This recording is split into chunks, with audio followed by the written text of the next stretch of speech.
حين تنظر في عينيه ترى بريق شاب لم يتعب رغم أن عقارب العمر تدنو من العقد السابع.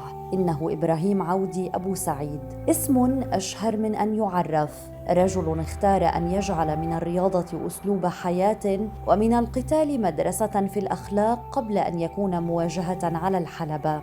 ولد ليقاتل لا ليكسر، بل ليبني أجيالاً تعرف أن القوة الحقيقية هي قوة الروح.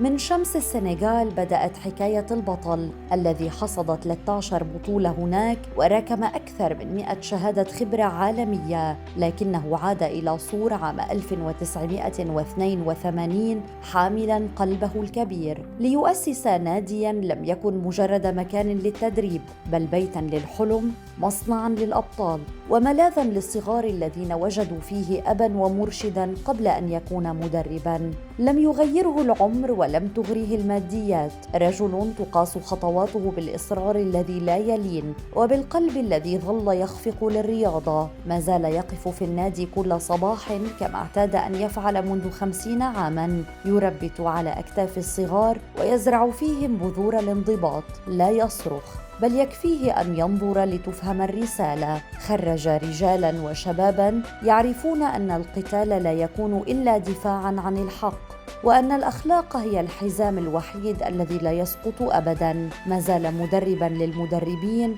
وبطل الأبطال وشيخ الرياضة الذي يقف بين تلاميذه بصلابة محارب وحنان معلم وحكمة أب، يعرف أن الانتصار الحقيقي هو أن تترك أثراً في النفوس.